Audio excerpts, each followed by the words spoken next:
Hello, and welcome to Season 3 of Super Pros Bros. I'm Player 1, Ike, and with me, as always, is... Player 2, Eli. And Robofet, doing this podcast is on YouTube, SoundCloud, and Spotify. I did not, Han Brolo! There it goes. Are those the same places they could Like, comment, share. and subscribe? It sure is. I wondered when the fucking damn on that ASMR was going to break.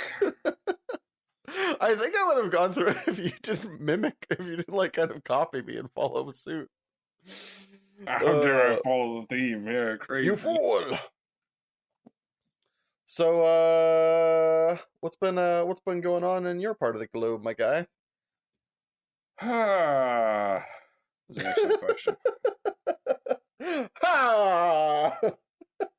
Not a ton, honestly. So things have been pretty low key for me. I have been playing an absolute shitload of Diablo 4 and Path of Exile because fun. And I have started getting back into swimming kind of more in earnest since I now go to a bougie gym in Kirkland. Ooh. Ooh. Yeah, because I couldn't fucking hang going to a pool and then going to work just saturated in chlorine. It was just not fun. I just couldn't fucking. that little smell in the nostrils all day, a little bit It much. was less the smell. It was just your skin gets fucking clammy. It like dries out. It's like your whole body is perpetually thirsty. It's just an unfun experience. So you're saying you were a thirsty boy? I was a very thirsty boy. Not to be confused with the other thirsty boy who left my apartment a little bit ago. Heyo. Heyo. Nice.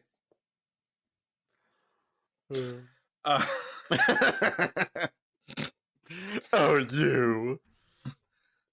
Who else but yeah, otherwise I've it means I've also been turning into a fucking father.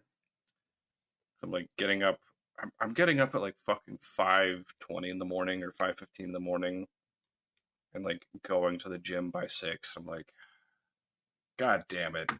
It happened. I turned into dad. Wait, you're getting up at 5:32? Yeah. Yeah, I do the same. I get up at 5:30 so I can get to the gym right before work. Yep.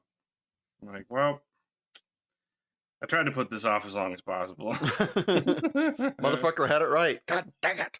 Yeah, it's just like, it's so nice. Like, okay. Because then I get home.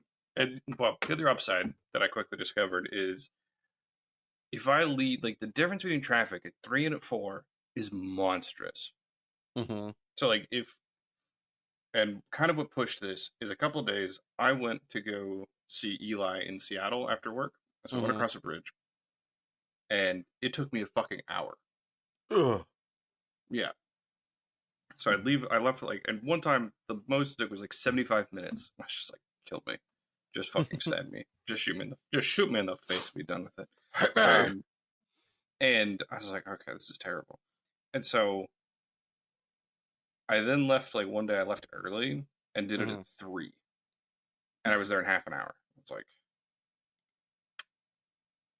okay,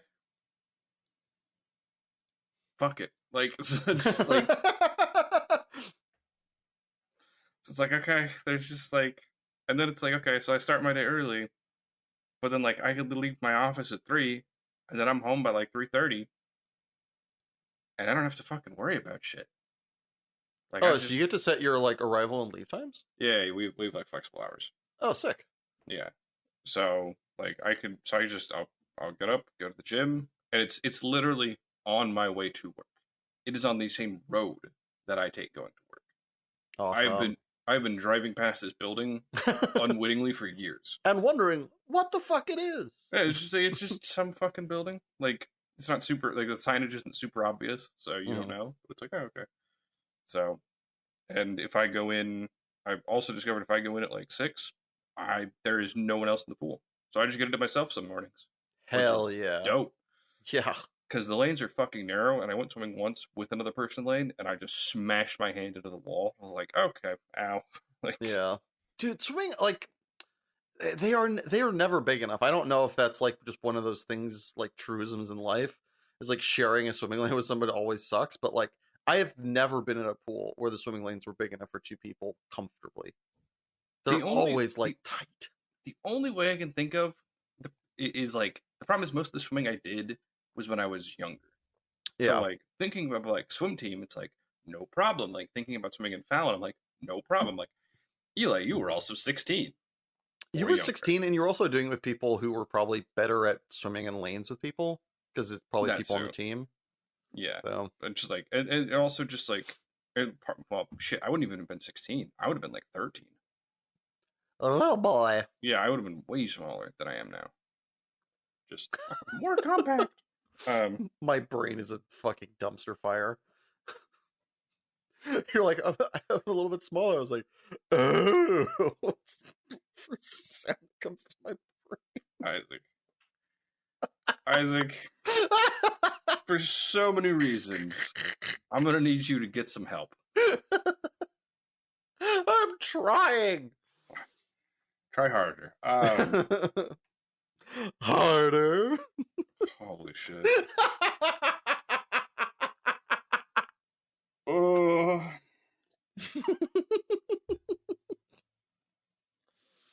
uh, so- Okay, will you fucking recover over there? What have you been up to? You pervert? Jesus Christ. It's not even like we're step siblings, you fucking freak. you freak. You fucking freak! Oh, I Ah. will say one thing I got to do cool on Mm. Friday. Outside of fucking drive way too long, um, I okay. So I went to go meet my friend Leah. She and in part because she ordered a bunch of books, and so I was gonna go grab a copy. It was a book she wrote. I was Hell like, yeah. hell yeah! So and I was like, I'm gonna order one. She's like, just come buy it for me. I have a box, and fuck giving money to Bezos. I'm like, fair. And I wanted to come like meet her dog and her cats because they're cute as fuck. Because aminals. Aminals. And so, but she lives fucking south. Um, she lives like Where south. does she live? She lives south of Tacoma, like just south of Tacoma, I was just hoping you were going to say fucking south again. just fucking south. And so, if if you just hop on the five when there's no traffic, it's like an hour. It's like 50 miles. It's a ways to Yeah. be sure.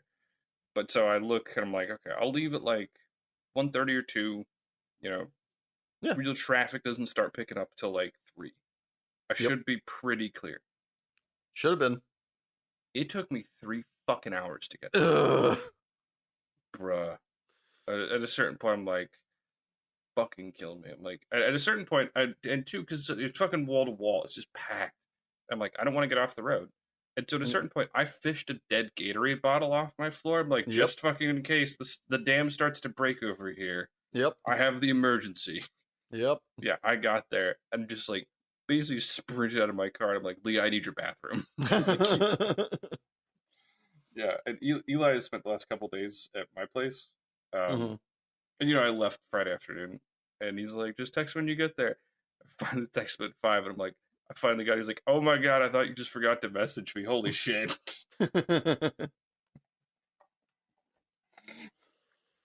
All right. Well, since you mildly broached the topic of needing to pee in public, what good can follow here?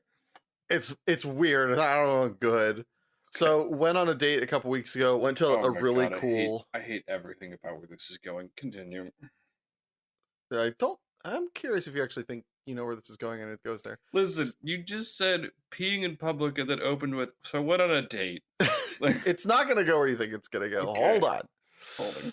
So went on a date. It was a kind of cool little smash burger place here in LA Chinatown called Amboy.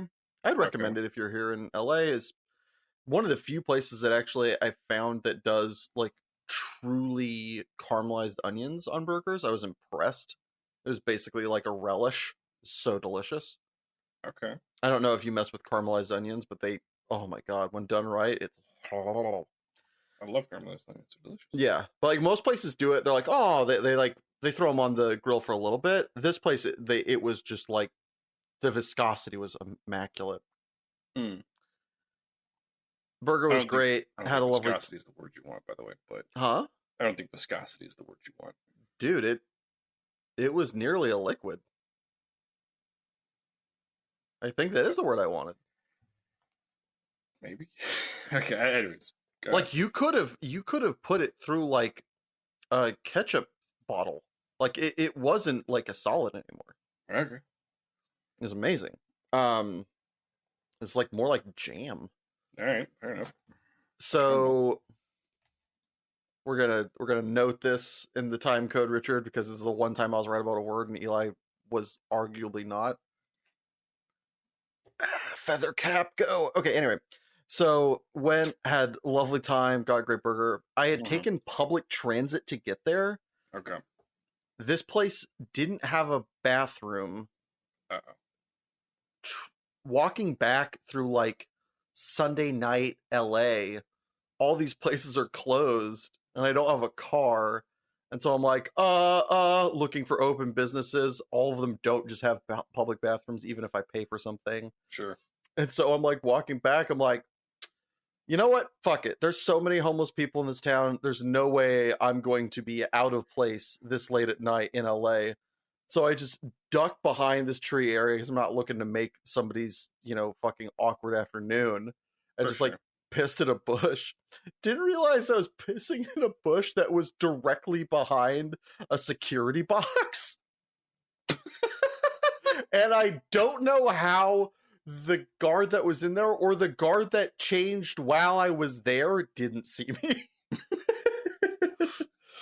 I mean, maybe But just didn't care. that or yeah, they were just like, whatever, it's LA. Just like I can't be bothered. He's not. He's not being an asshole. Like, And I'm not saying this is a new kink or anything, but peeing in public in a major metro is a feeling all on its own. I cannot describe it. It wasn't positive, it wasn't negative. It was just like, huh, huh? didn't think I was going to check this box at any point in my life. That was something. It was very, very, very novel feeling. It was just like, huh, I don't want it again. I'm not going to be like, eh. But But it's I'm just not like, like remorseful that I did it. no, it was just like it was by necessity. I was going to explode. I had been I had been skipping for 10 blocks in efforts to cage the feeling of needing to put out the fires. Yeah, fair enough. So a week later, Mm-hmm. went to completely unrelated. Uh a week later, friend needed to get some um furniture. So we went up to the IKEA in Glendale, somehow fit a desk and two chest of drawers in my Kia, which I'm still looking back on it. How the fuck we did that?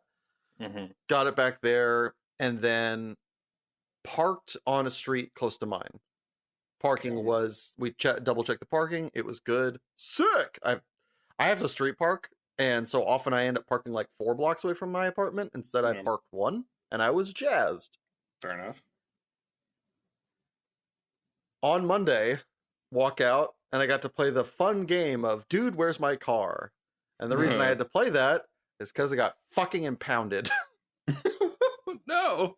Yeah, I walked around for a good 5 minutes being like, maybe I forgot where I parked my car. I was like, I don't think I did. I didn't.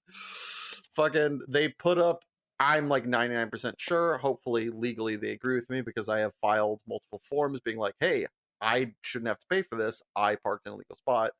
But there was a sign there when I got there in the morning, but I think it got put out after I parked there. So we'll see.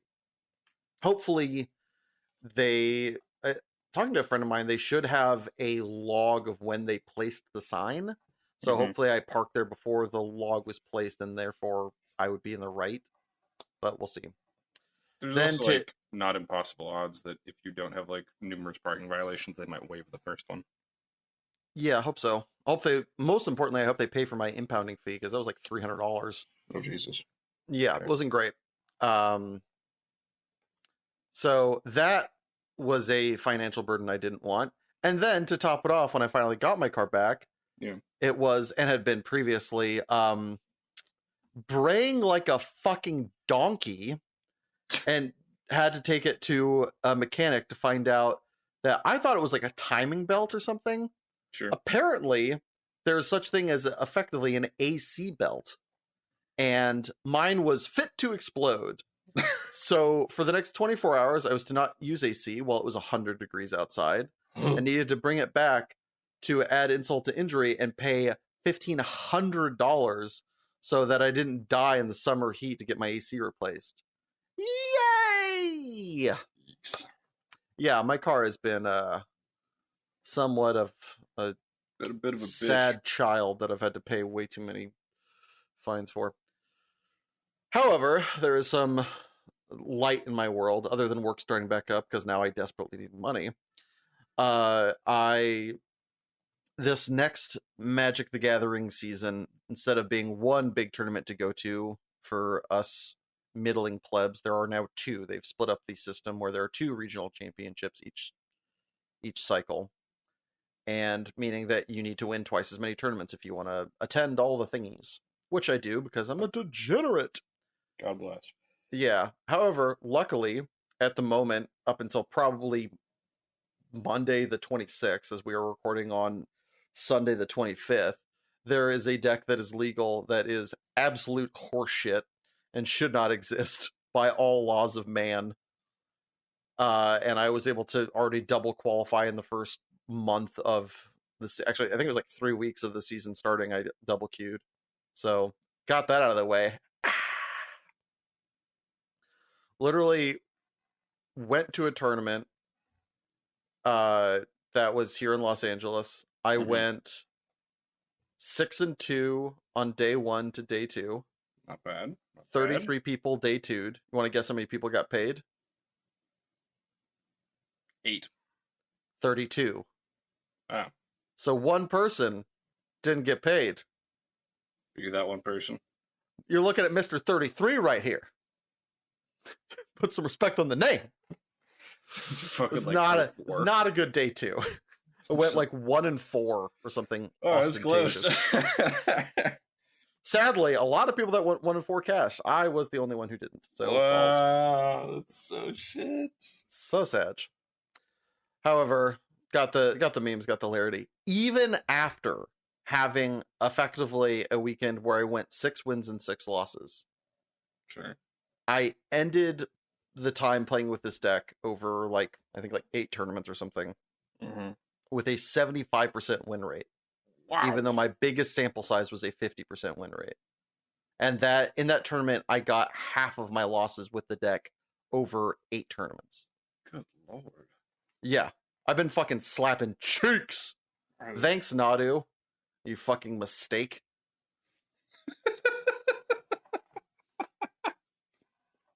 If you know, you know. Thanks, Obama. Yeah, exactly.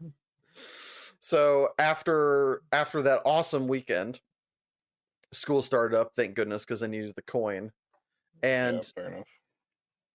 I need to start the day with caffeine because Reasons. Started trying to make cold brew the other day. Mm-hmm. That shit is oddly expensive because it turns out you need to use more grounds when making cold brew than when you're making normal coffee. However, my first experiment was trying way more than I should have. And so I ended up fucking being like Fry in that one episode of Futurama the other morning where I was like, like on the fucking freeway, driving at the speed of thought. The episode where he like drinks 100 cups of coffee. Yeah, he's just like, okay. Yeah, that one. Oh, we got saved by an orange blur.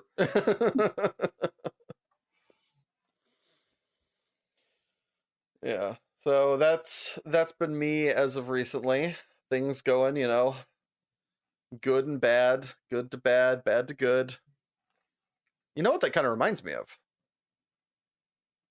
Our topic today. Honestly, I can't even hate that. That was actually pretty solid. I'll give it to you. Hell yeah.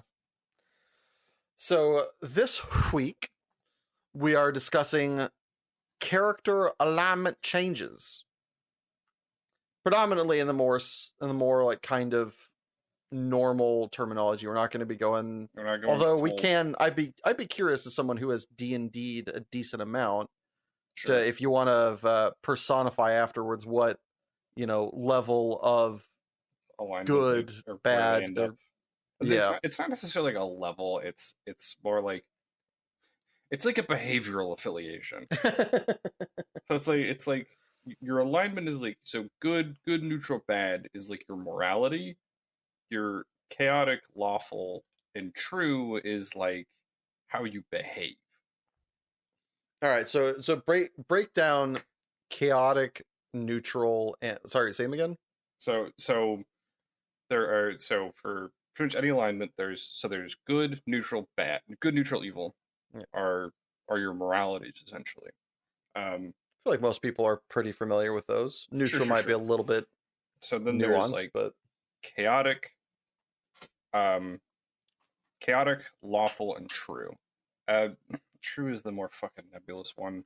Like so, chaotic. It's like chaotic good, for example.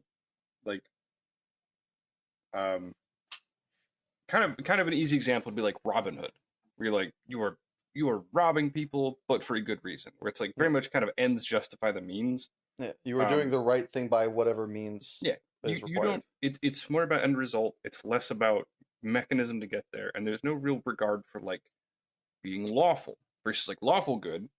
Um, is much more. It's much more rigid. It's you know, uh, like Superman is a good example of lawful good. Like he has Yeah, a very clear set of rules and principles he needs to follow yeah. to function.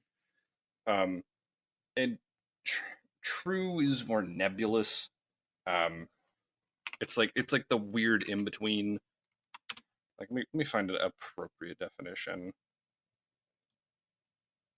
Okay, come on, have a good definition of like true. Come on, internet, do the thing. Do the thing.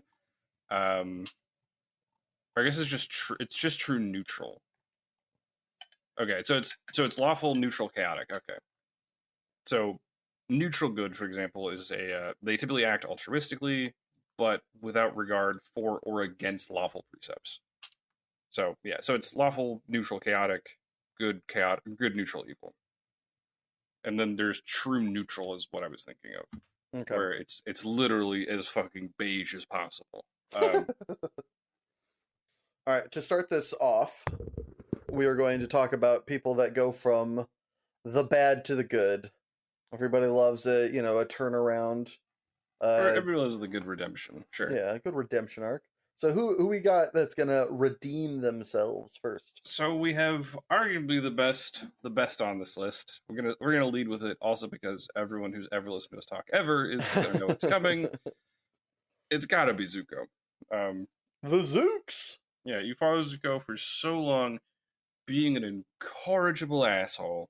The Avatar. Gotta restore my honor.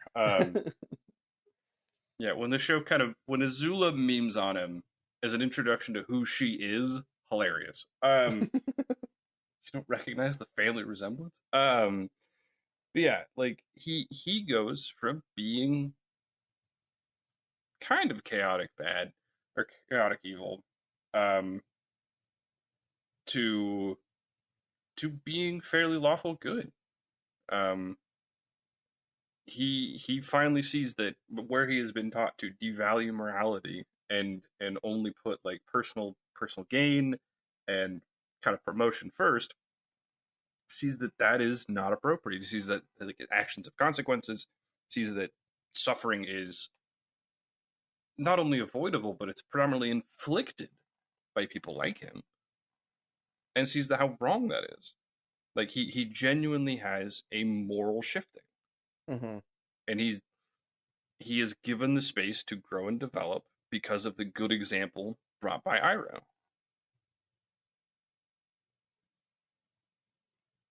Like, and so he is given the time to develop and actually go, oh my god, I'm just an asshole with magic. I'm a fiery asshole. Just a dickhead with magic.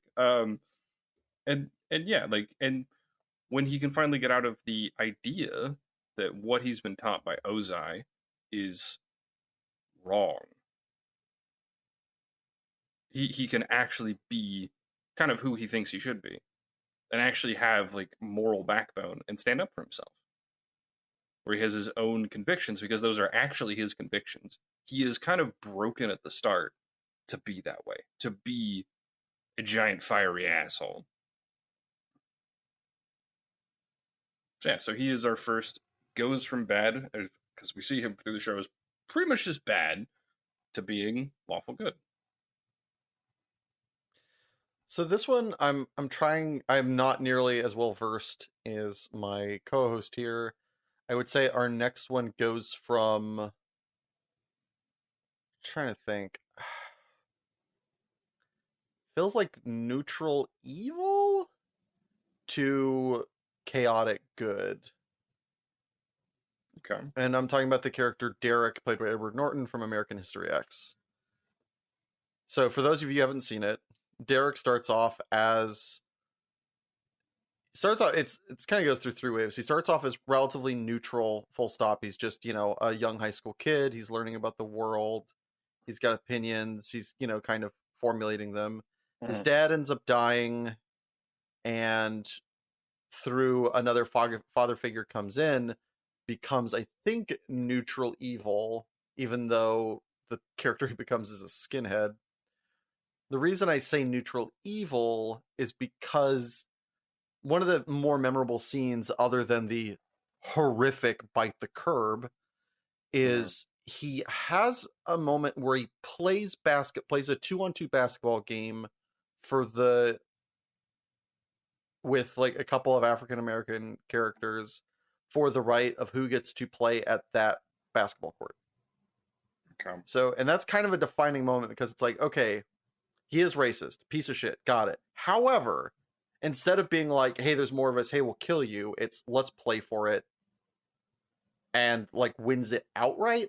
And so there Mm-hmm. is some amount of code. Maybe it's like lawful evil, maybe it's neutral evil. I'm not sure. I think you're probably on brand with neutral. Okay. And then after seeing the error of his ways, getting the wrong side of a dick in prison, and meeting some people that change his mind, Derek very much understands the error of his ways and sees his way out of this. Sadly, there's other fallout from it, but is able to understand and see the right and does his best to right the wrongs that he has done. So I think goes and does it through a bunch of different ways, like threatens his like past father figure to stay away from his brother so that he doesn't end up the same way he does, and goes against and flies in the face of like his safety when in prison to do the right thing and Mm-hmm. no longer be racist. Mm. So it's yeah, that one's a tough one, but a great one overall, I think. Although it's a movie that is, I would argue, is relatively cancelable for reasons that make the movie good. I think, I don't know. It's a rough one, a good one, but a very telling one. Sadly, one that's come back around to being of decent timing. Mm-hmm. Who we got next? We've got Zeth. I've heard it said multiple ways. Anyway, the the assassin in white from the Stormlight Archive, The who, Assassin in White. what? Yeah, he. I mean, the opening scene of the first book is him just going on a fucking rampage and killing the king. Like, that is scene one. It's him just ripping people apart. Dude is a dude is a very proficient killer. Um, and he, but he is effectively manipulated. He believes he is very lawful evil. He believes he is what's called uh, uh, uh, uh, fuck. There's a name for it that I can't remember. Basically, whoever holds his oath stone Mm-hmm. gets to tell him what to do. Like he's effectively a slave, and he does it. Like he just believes that's the right thing to do. He's bound by tradition, and so the people that hold his oath stone are fucking vile and have him kill a bunch of people, like to create a war. Rude. Yeah. And so like later, his oath stone ends up being held by somebody who has him kill a bunch of people, like to create more political unrest and bedlam and shit. And nobody can stop him because he basically has superpowers and he's better at it than you are. Like, he has he effectively has superpowers before other people do, and he's just better at using them. Like, so there's the quick context. There are things called shards, which are like basically they're kind of like lightsabers, for lack of a better comparison. They're basically a sword that just goes through anything, Mm-hmm. and they can't ever dull. They can't ever be broken. They're basically super weapons. And then there is shard plate, which is basically super armor that will repair itself over time, and it makes you super strong while you're in it. Like you suddenly just throwing cars essentially while you're wearing this stuff, and you can just jump super far, beat the shit out of people, no problem. He fights three people in shard plate and with a shard blade. He kills them all. Damn. He in kind of a very savage fashion because he controls like he can kind of manipulate gravity a little bit, and so he cuts a huge block of stone and like binds it to the other side of the room so it falls towards the other side of the room at 20 times the speed it would normally have. So he just fucking splats them with a big rock. It's like, oh my god. So yeah, he kills a lot of people. And then he has a near death experience where someone else gets the same powers he has because the world is changing. And he freaks the fuck out because he has been lied to this whole time. He has been told, very much in the same manner of Zuko, he's been told one thing and been made to believe one thing and then sees it is tacitly untrue. So when he is eventually given a choice, for the first time ever, of where he wants to go and how he wants to align, he realizes that the guy he was originally supposed to go murder with Dalinar, he goes, Dalinar is right. I have to help him. And he makes the choice to go against his people, to go against his old prescribings and his old what he adhered to help Dalinar because he believes that's the right choice. So he finally gets to make his own choices. And he believes that that is the moral thing to do, which I would agree is probably true.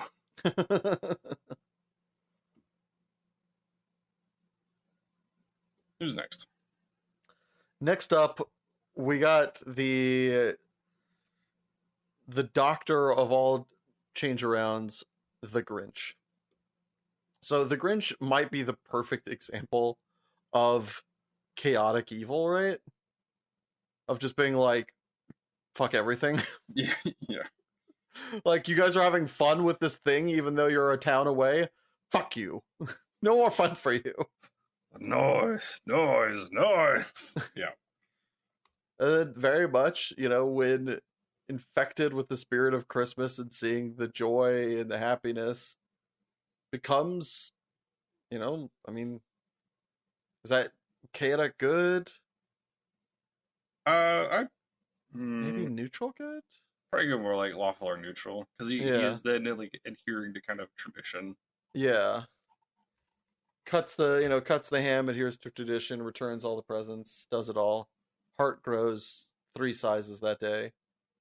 And just, it's a basic as shit story, but sometimes it doesn't need to be more than that. It's just such a great example of, bad to good when I think it kind of a lot of these it's when shown love, when shown, you know, when they see the opposite of what they had Yeah, been and what they're shown. kind of what they're missing out on. Yeah. Or being in, I guess sometimes in a way it informs them of how they were wrong as well. Of being Yeah, like, oh, that's the that's what it's about. yeah. Yeah, He's no longer a mean one. his heart grew 3 sizes that day, It would hurt and he so had a much. massive cardiac arrest. Yeah. Oh, that Or has to be like a bit on like Robot Chicken or something. I think it is actually. All right. Well, All right, last in the category, who we got? less than bad to good. We have Harley Quinn from the Harley Quinn cartoon, which also, thank God, this cartoon doesn't try to make her serious. Yeah. I'm really fucking tired of like this somber Harley Quinn. No, fucking quit that. Be irreverent. Have some fun with it. It's Harley, Mr. J. Mr. J. Yeah, I appreciate this. I'll talk more about this cartoon, but for right now, focusing on Harley, she originally starts like the whole premise of the cartoon starts with her getting away from the Joker and her realizing that the Joker is an abusive asshole. Like through the people beating it through her head. Like the first episode has her like a time lapse of her spending a year at Arkham, and she's like insisting that Mr. J is gonna come get her and break her out. Doesn't. So she's like disappointed when Poison Ivy finally breaks her out. and and so when she's finally free of the influence of the Joker, which takes a while, which I like. Yeah. A good note on the show. When she's finally free of it and is making her own actions and her own choices, she is often siding with decency. She is doing the right thing, and people kind of tell like, "Oh, you're a hero." She's like, "No, I'm fucking not." And she's like, she'll hit someone with a bat to like protest, like, um, and like she ends up going against Ivy to save the city because Ivy goes, "Oh, I can just kind of destroy Gotham and make it all plants," and Harley goes, I don't want that." Which she is madly in love with Poison Ivy, so it's hard for her to go against her girlfriend. Mm-hmm. But she does because it's not what she wants. And so they finally have this kind of reckoning where she realizes, I'm actually kind of a good guy. I don't want to destroy everything anymore. Like, and even, and one of the great ones is she is going to help kill the Joker. And Joker goes, no, she doesn't. She doesn't want to do this. She's a good guy now. And Ivy goes, yeah, because you know her so well. How often does Harley Quinn ever forget to bring her bat somewhere? Because she like runs out to the car to go grab it. It's just like, yeah. So it's a fun transition for like when she finally gets to make her own choices, like and truly make her own choices. So we're gonna switch lanes and go, instead of bad people who came good, we got good people that go bad. Who do we got in your first list? We got the godfather of going from good to bad, Michael Boo. Corleone from The Godfather. Look at this man. I think this one I almost put in our last category of changing from neutral to other, but he is very much a war hero, a family man, and the reason it is such a great change and they do such a great job with it is that it is he is just kind of run of the mill. I think I would say he's like lawful good or maybe even neutral good. Like it's very interesting because he is aware of his family's what his family does. Like he's not he knows, he tells his girlfriend stories of like what his dad has done and like, you know, having people that are like basically hitmen and shit like that in and around the family. Yeah. And but also is like tells his, you know, girlfriend to or wife to be like, hey, I'm not that's not me, that's them. I'm not going to go down that path, and is making a very clear decision. And his family wants him to go down that path. They want their son to make good and kind of not get away like there's some kind of, I don't think they see themselves as poisonous, but they do want him to be able to go his own way. Mm-hmm. And then life and crime have another way of making decisions for you. Life finds a Having your way. brother be assassinated, having your father die, having you attempted to be assassinated, and them killing your wife. It changes a man. That does things to a person. Turns out. And even though, despite I think still even at the end, while it does change him, it, I would say he becomes somewhere between lawful and neutral evil, of very much having a code, still doing evil things, but not. There's little ways, and it's held, and it's. I wouldn't say it's chaotic, but it definitely is. This sounds more lawful. The way you're describing it. The fact that you use the sentence, he is a code. Yeah, but also, I mean, like, so, I mean, as a show we're going to talk about shortly, in Breaking Bad, there's that scene where they kill everybody in the prison. Uh-huh. That is based off of a scene in The Godfather where he kills all these other crime families in one afternoon. Some of them like while, having relations, some of them while getting a massage, like very much underhanded. Uh-huh. So like that's the thing that makes me go maybe neutral evil. I think it is neutral evil. I mean, it's a crime syndicate and murder and shit. So I would say he goes from, like lawful good to neutral, or maybe it's just neutral good to neutral evil. But this is one of the ones, and if you haven't watched this movie, it takes its time. I think in a good way, but it is very long, and you really do get to see the progression and the build up and the understanding of why he does this. So it is. I Uh-huh. think it's one of those ones where it's not one moment; it's a collision of moments and circumstance. Sure. So I think it's very well done. Well, next up we got good old Anakin. It's working. You have the idealistic kid turned Jedi, eventually turned Sith.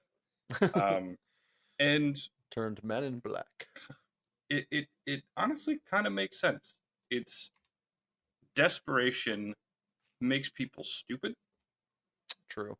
and when you feel ignored, having somebody who listens is dangerous. Positive attention is a hell of a drug, and True.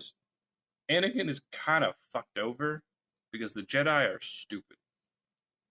Um, like they are rigid, they're set in their ways, they're not progressive, they're old school. Like for better or worse, the Jedi are very fixed. They are Yeah. old school, and Palpatine profiteers on that shit in a big way because he's willing to listen. He offers solutions. He listens to Anakin talk. He's also kind of, now that I think about it, emotively supportive or emotionally Oh yeah, supportive, where like the 100%. Jedi are very, They're callous. They're cold. They yeah, are unfeeling. They are deliberately detached. yeah, Well, that doesn't work when you're fucking 18. yeah. Like that doesn't work when you're 18 and in love and stupid. Like, and so hearing somebody who's got fucking, he'll listen. He's got solutions. He's got ideas, and he's on board for this shit. Like, oh my, yeah, no, it makes perfect sense that he fucking ends up flipping because he has somebody he thinks is a good mentor. He has somebody who is filling the void of father figure. He is somebody giving terrific life advice. He does not realize he's being pulled away from them. Like and I mean, how can you fault him? He is being spoon fed at a vulnerable time in his life exactly what he wants to hear. Like Anakin is made Darth Vader because he is left vulnerable to influence. And the Yep. Jedi are stupid. Like that is such an avoidable villain creation. They're too up their own ass to fix. And it makes perfect sense that he is so easily wooed by the promise of, and it's not strength that woos him, it is the potential to help someone. Potential to help someone, but also like I think admiration and respect from also the Palpatine too, right? Yeah, That idea of like having somebody that listens to you, and then they've done you you you want to impress effectively a them. solid. Yeah, Yeah. you want to impress them, you want to make them proud of you. Like, this is a father figure, really. Mm-hmm. Like he filled the void that Qui Gon Jinn might have had, but that fucking Obi Wan doesn't fill No. because he isn't mature enough to recognize that it's needed when Yeah. it's needed. Also, I mean, he's coming from a background that like doesn't like help it to exist. He's No, coming from the Jedi who were like, hmm. yeah, and he was too foundationally Jedi, whereas like Qui Gon was old enough that he'd kind of he had kind of started to see some of the error of their ways, but because Qui Gon dies, that mentality goes with him, which is part of the problem. But that's getting into a whole fucking whole deeper down this rabbit hole than I need to go. Um, but yeah, it's Anakin is very much the road to hell is paved with good intentions, like Yes. made character. It is as kind of dog shit as the as the fucking first trilogy is, as the prequels are. No. Yeah. Um. Yes. Um. It is a good his slow descent into madness and into villainy is pretty well done. Another one that was really well done and just referenced was Walter White in Breaking Bad. Starting from this family man working two jobs to support his special needs son and his wife who's pregnant, Mm-hmm. working the thankless job of Teacher. teacher and car washer. It's Yeah. like both those jobs just get dicked on left, right, and center. Yeah. And he's out here trying. He's taken the beats, he's taken the rough end of the stick in a bunch of different ways, and has just been a good guy doing all this work. And then, hey, have some cancer. Yeah. It's like, Have some fucking lung cancer. yeah, it's like I don't even smoke. Like, yeah, get fucked, idiot. You're like, all right, neat. I For also him to, I'm sorry, I have to because I just thought of the scene where he's told he has cancer. mhm. I love so much that his response is basically he's dissociated from the situation and he's just like fixates on a mustard stain on the doctor's like lapel. I love that so much. That's such a great writing detail. Sorry. Yeah, no, it's a banger. I mean, the whole entire show is just great writing after great writing. Yeah. But after that moment, for the reason, at least initially, that we see him descend into the crime boss that he is in part, or at least we think in part, I think it's debatable, for him to provide for his family in a way so that he can take care of them. Mm-hmm. There's some argument for, wait, what about getting money from this person or that person? I think that's valid, but I think there is also, when you've worked so hard to provide, then you get the short end of the like life stick Mm-hmm. to then somebody come in and bail you out who you feel like kind of screwed you over. Yeah. It's a hard pill to swallow, and understandable that he's unwilling to. Yeah. And I think the way it slowly progresses and they add, he definitely starts from 100%. He goes from somebody who is probably somewhere between I would say, is like lawful good, Mm-hmm. and just progressively gets lawful evil. I've got these codes. We don't do this. We don't kill kids. We don't, Yeah. very much a man of principle, to neutral evil, to arguably at his lowest point, I say probably chaotic evil, where Yeah. it's just, I would agree. I, you know, this is the way it is because I say so. Yeah. And it being a bit outside of logical decision trees for him to be making that. Like, some of it I'm makes sense, but also it's just like a bit needlessly aggressive and just showboating in a villainous sort of way towards the end. I maybe more neutral because he's very rarely doing things that are just unhinged for the sake of being unhinged. Most of his actions serve some kind of purpose, at least in his Yeah, head. you're probably Um, right. yeah, like he's not like the Joker where it's just fucking psychotic and just crazy and just because. Yeah, Like there's usually that it usually has some purpose. But yes, he definitely goes like beyond having like we have principles. Like, nah, he poisons a kid. Like he yeah, abandons his fucking principles. Like he just kills Mike um, uh, when he doesn't need to. Yeah, it's those moments that make me like look at chaotic. I think you're right that it's neutral, but it's like, yeah, why does he kill Mike? It's like because fuck him. Like it literally doesn't serve a purpose. Like, cause But Mike's it gonna leave. but it's not like but it at least has some emotional entanglement. It's not just erratic. Sure. Yeah, he isn't just like, hey, there's a school bus. I'm gonna throw some C4 at it. Like True. like that's He is chaotic not a evil. cartoon villain. No, he's not just absolutely unhinged, absolutely maniacal and crazy. Yeah. But speaking of a cartoon villain, We got everybody loves some Two Face. Um, gotta flip a coin. Um, Two Face is a kind of a fun creature and creation of trauma, and I kind of love him for it. Depending which iteration of Two Face you get, um, there is it, most come with the overtone of wildly malicious, tempered with that kind of the flip of the coin chance. mm-hmm. Um, but like in every iteration, it starts Harvey Dent, and then either he's in a building explosion, he gets acid tossed on his face. I think there's one other origin for him, Mm-hmm. where like his face gets like maimed by something. Anyways, either way, he literally has a completely disfigured half of his face. And depending, he either is like a mob boss or he's an anarchist, or either way, he is Yeah. unhinged. He is doing illegal shit. He is no longer the fucking DA of Gotham. Um,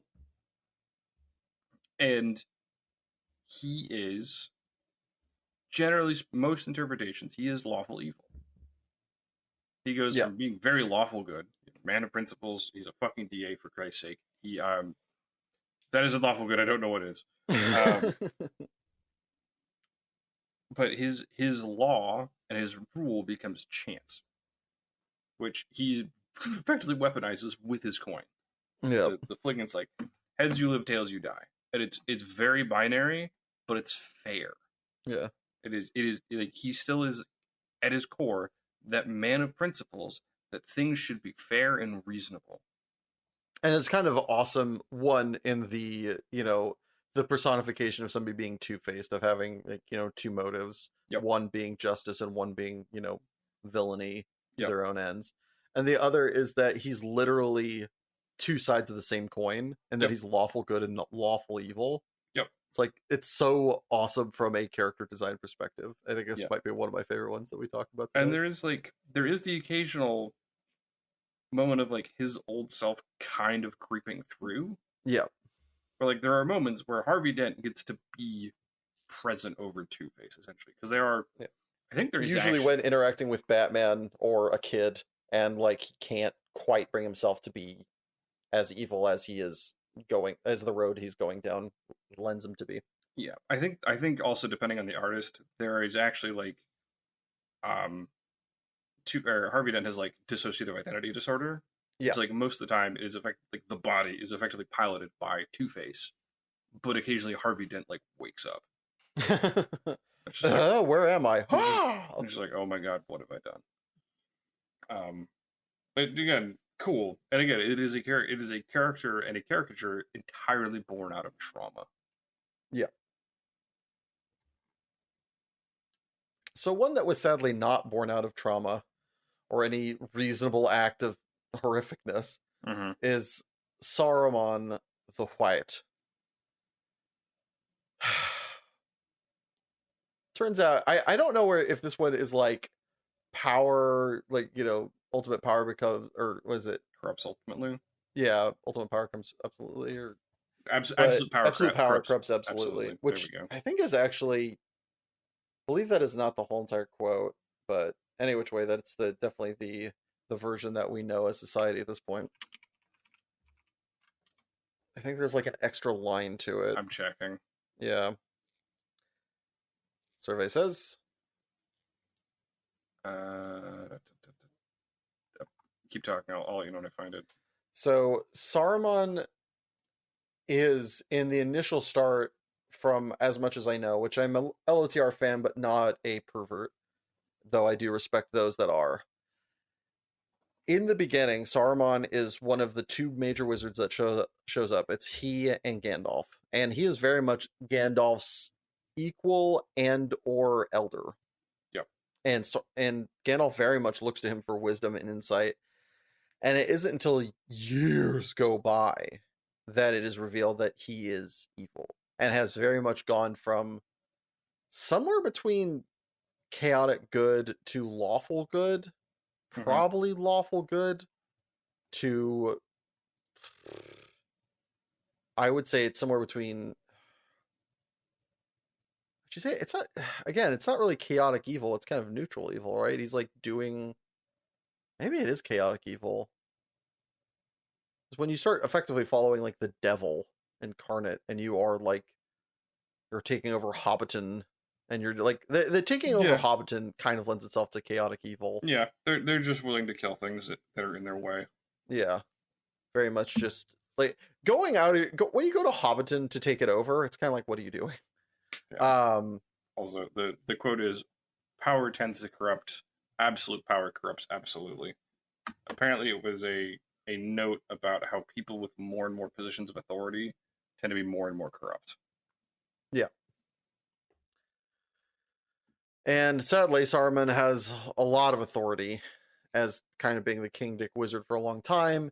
He's got the Palantir, I think, of Orthanc, which ends up leading to his demise because he ends up effectively kind of doing the same thing in a weird way that Anakin does, where he ends up being at becoming the ear to the voice of evil, and that through the Palantir he ends up hearing Sauron and getting influenced by him and having this ear. And in a weird way, so Anakin is in a position where he is not understood, and the people that are talking to him are not talking to him to the way that he needs to emotionally be interacted with at that Mm-hmm. time.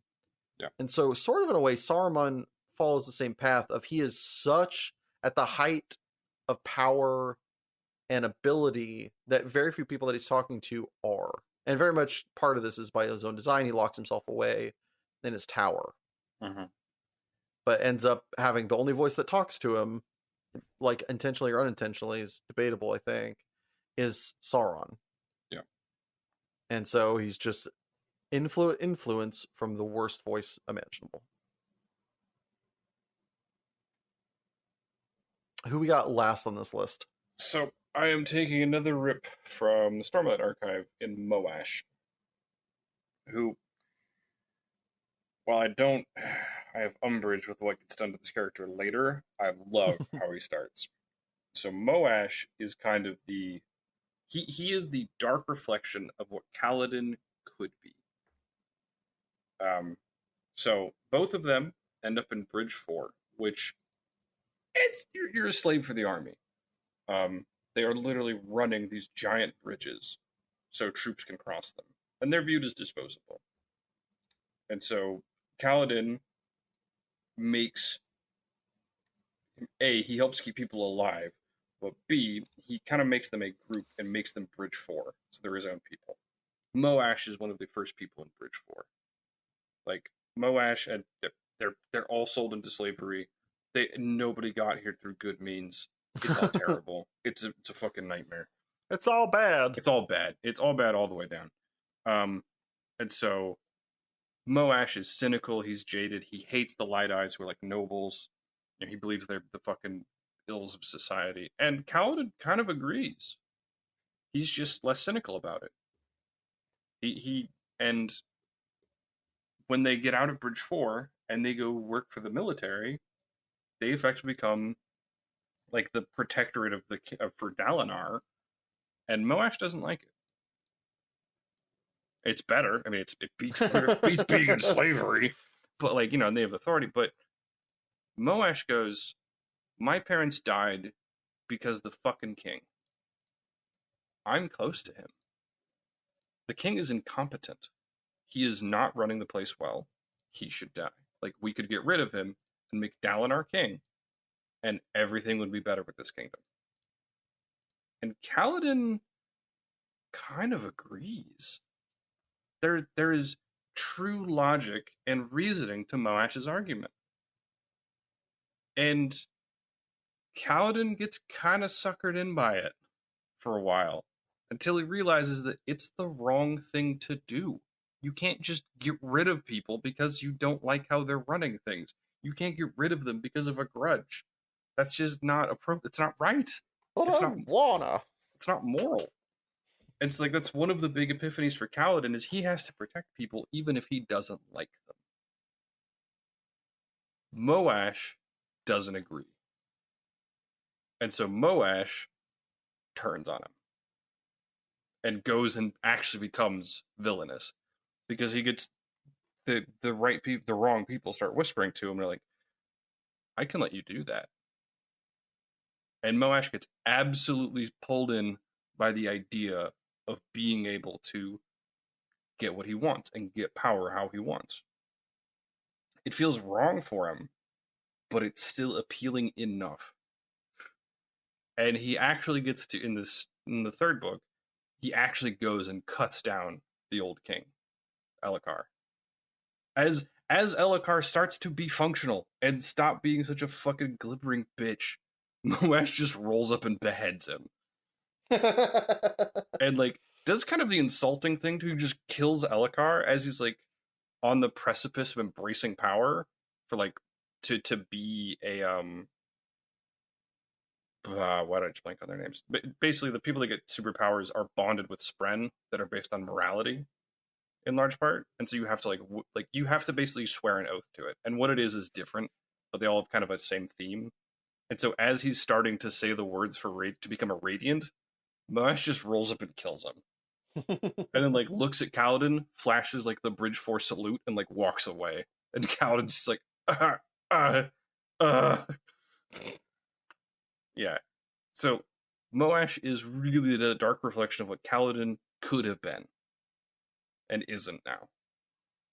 And it's a really cool foil to go like where Kaladin almost goes bad, Moash almost goes good and reverts.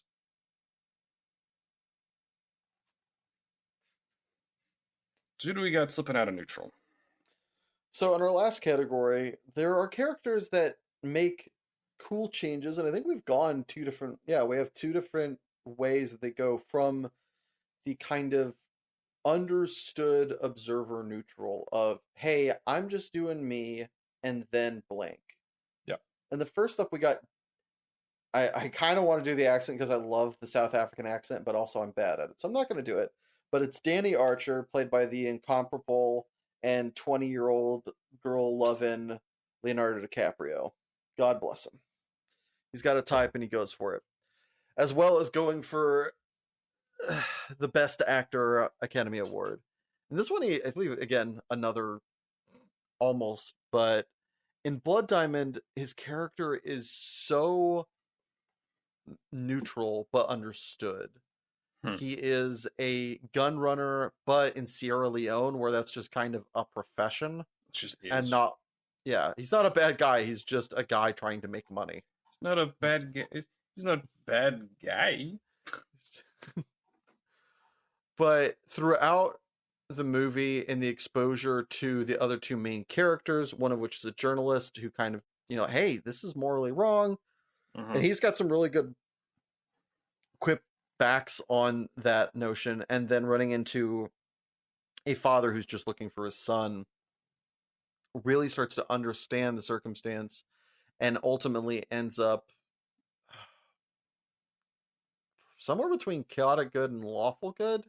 Mm.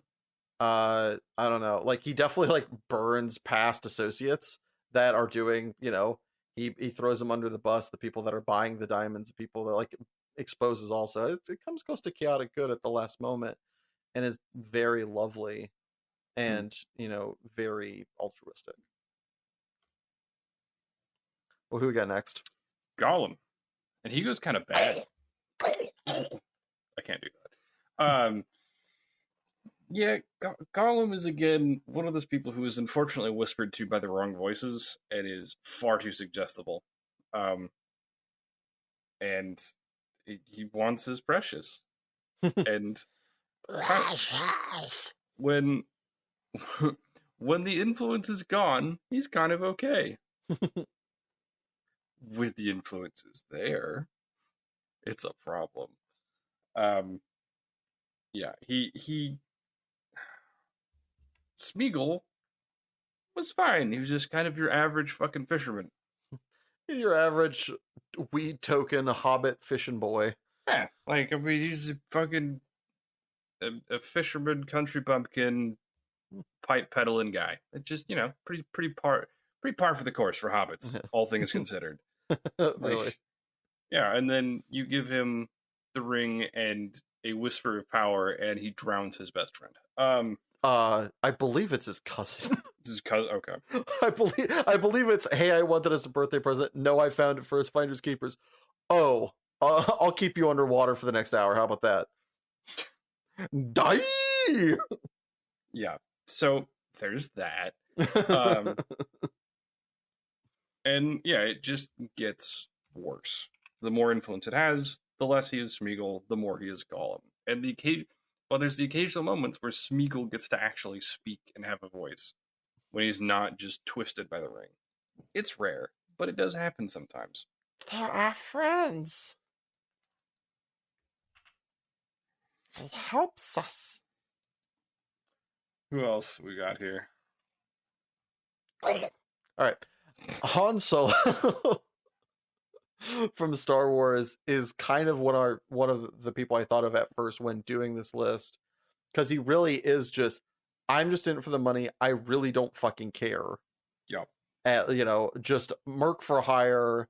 The first scene, and you got to watch the original for this, is he just shoots Greedo because he is kind of tired of hearing him talk and doesn't want to do what the guy's saying. He did fuck over their boss and he owes him money. He's like, yeah, I don't want to deal with that or pay for it. So bang, and just shoots him through the table because fucking I'm a mercenary. Hashtag Han shot first. Yeah. But throughout the series, and especially the first movie, and one of the things I like about it is it grows. In the first one, he definitely changes from true neutral Uh-huh. to neutral good, probably. Like, I mean, him Probably. circling back to save Luke. It's Yeah. like, yeah, it's like arguably there's money in it. He kind of liked the kid. He's kind of one of his dudes. He was there. Why not? It didn't probably put him at too much risk. He comes in kind of to save at the ending, Mm-hmm. and then throughout the series gets progressively more good. Yeah. To where arguably in Return of the Jedi he becomes somewhere between lawful good and chaotic good, maybe at that point, and really is no longer that gun runner, that smuggler. He is just a good guy. He's working for, because he's kind of almost like a hired gun for the good guys. Definitely doesn't betray them, but like he isn't part of the Rebel Alliance really No. in the second one, but in the third one he definitely is like, yeah, these are my people. Yeah.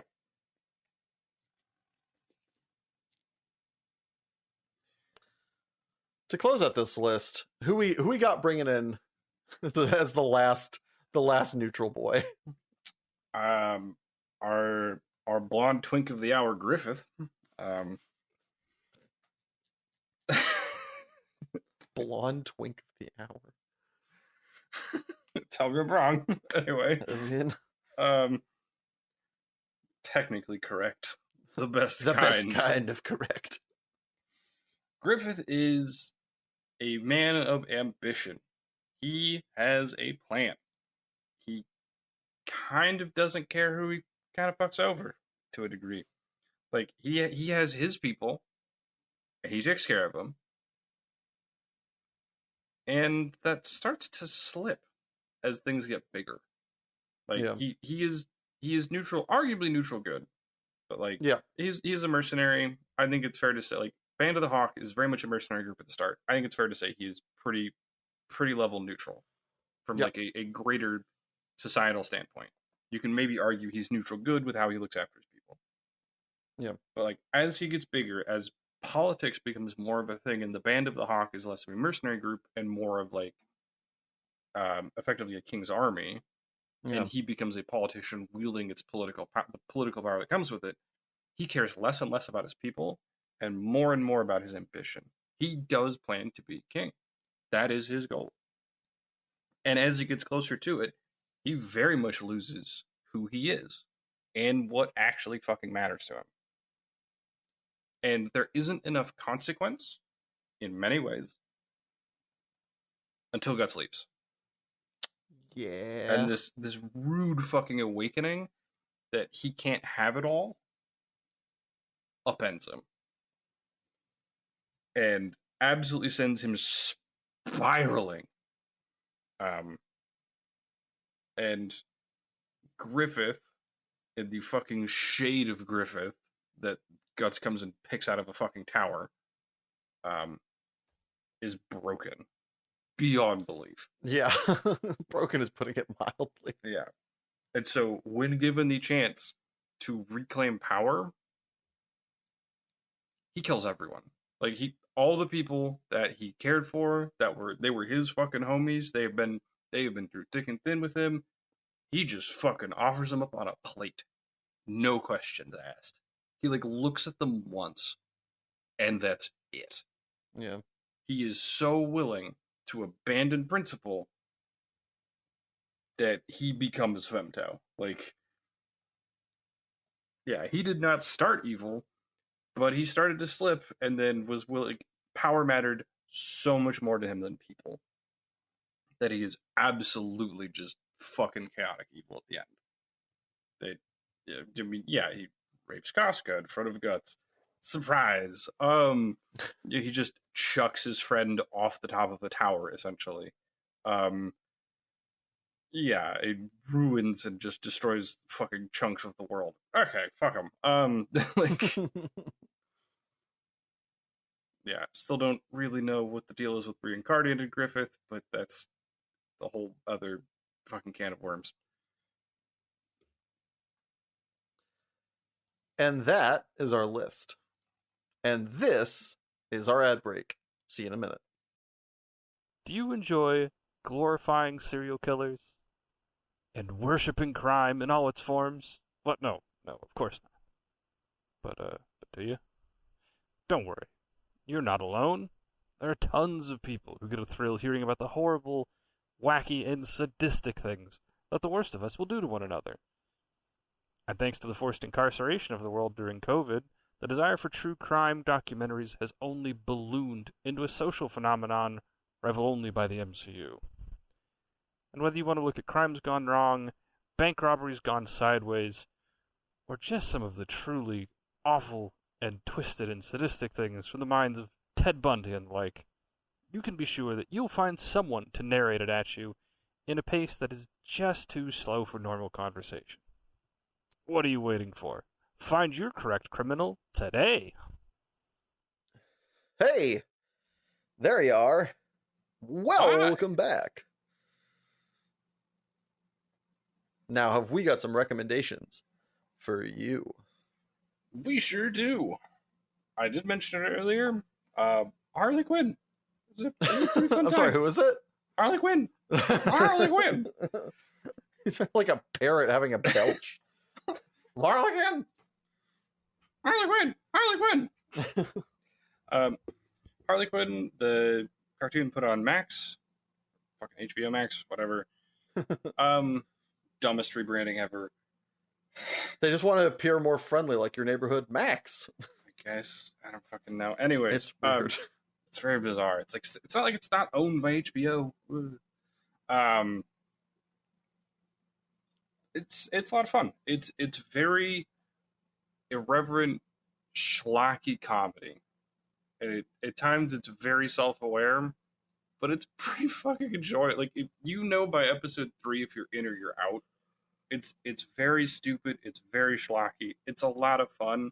Like there is a whole bit in a season about Bane trying to fix a pasta maker, trying to replace a pasta maker handle, and there is screen time where he goes to Italy, learns how to make pasta, and then is like held hostage by the pasta maker, and he ends up coming back to Gotham with suitcases of fresh made pasta. And he tries to present it to this girl he's been trying to impress, and she's like, "What the fuck are you doing?" Like, it's so stupid. Um, yeah, it's like you know if you're in or you're out, and I was like, nah, dumb. So I watched all of it actually. Naturally. It's like 4 seasons. They're fairly short. Like they're like 10 episode seasons, Uh-huh. and they're like 20 minute episodes, 22 minute episodes. Like it's not super long. You can go through it at a pretty easy clip. But it's fun. It's goofy. It's fun. I really enjoyed it. Um, yeah. If you want some fun schlocky slapstick comedy, give it a look. What about you? So the other day, I went on a date that went nowhere. However, luckily, before it went nowhere, it went out to the movies, and I saw the movie Dee Dee. Okay.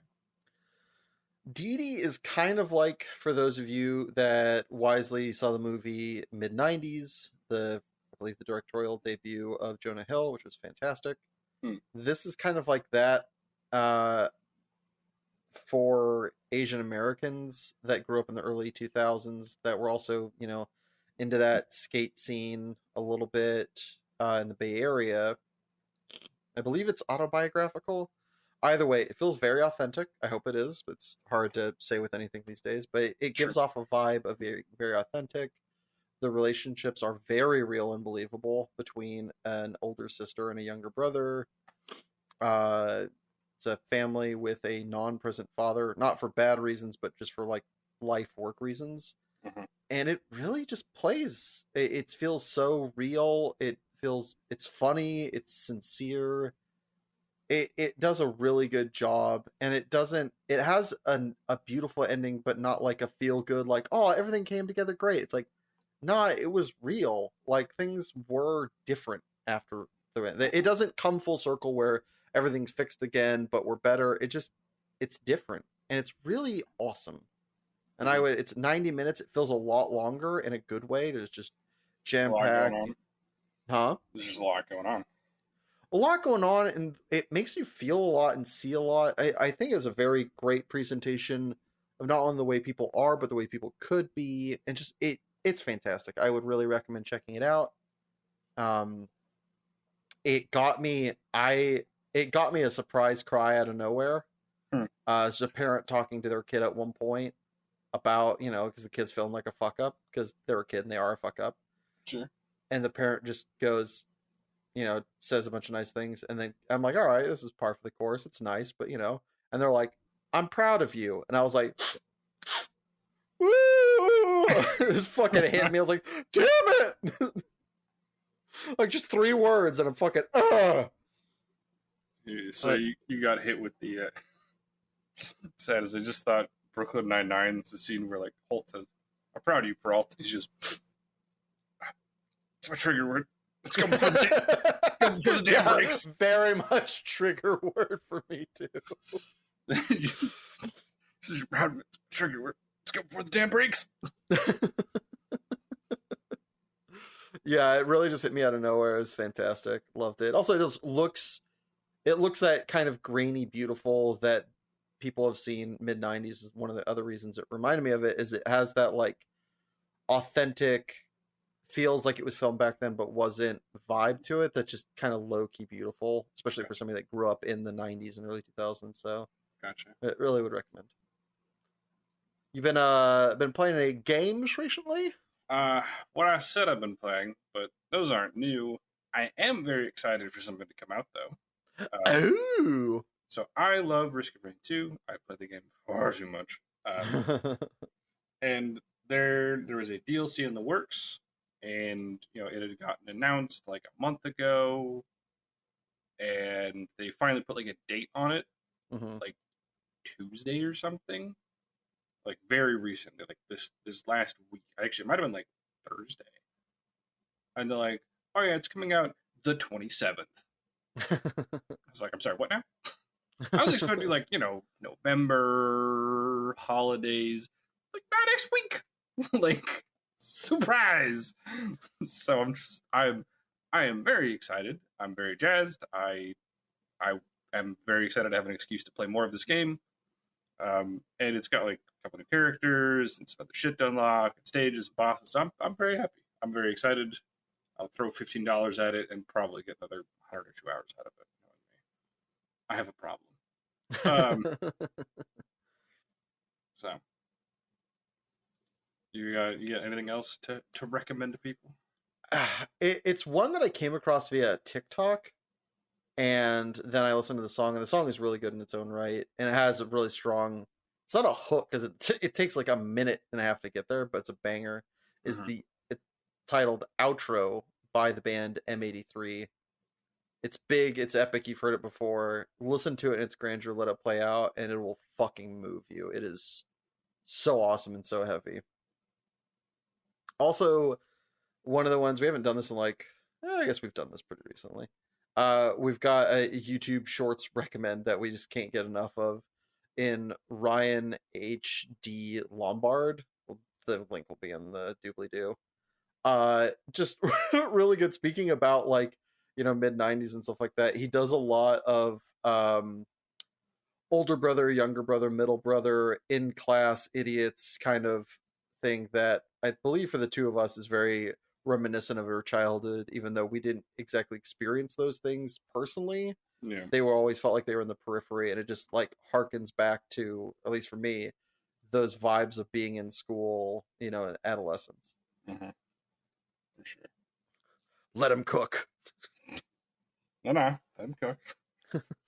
No, he's got a point. And lastly, before we say our goodbyes, what are we quipping on today, my guy? Well, since our headliner for alignment change had to be Zuko, it seems appropriate that we're gonna let fly some Avatar. Indeed, we shall. All right, let me put 2 minutes on the old Tabaruski. All right, ready, set, yep. Hi, Zuko here. 2 words. Cactus juice. It's the quenchiest. I'm too young to die. I'm not, but I still don't wanna. Fucking fine. Oh my god, it happened. Appa ate Momo. It's so dark in here. I can't see a thing. Oh no, what a nightmare.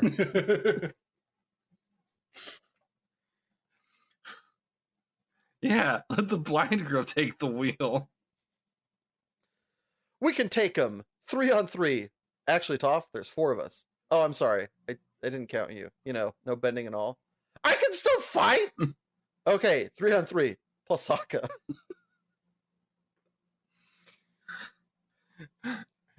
If I get out of this, I'll give up meat and sarcasm, which are my 2 things. I'll just be Sokka, the vegetarian straight talk fellow. What is this? I don't know. I mean, seriously, what is it with you people? I'm blind. Why did I tell them I sent the assassin? I could have said Azula did that. They'd believe it. I am not Toph. I am Melon Lord. Ha ha ha ha.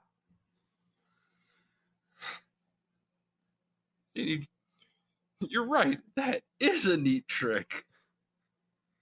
My cabbages.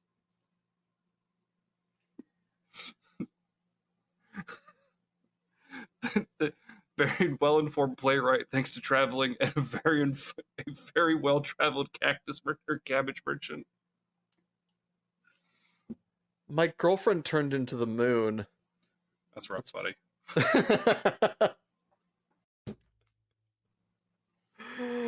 Oh, well, thanks for sticking around, folks. And if you enjoyed that, there'll be another episode later on. I'm fucking up our outro. That's our episode. Thank you for tuning in. If you enjoyed this, please feel free to like, comment, Sure. and subscribe. Don't forget, new episodes of Super Pros Bros come out the first and third Saturday of every month. Bye.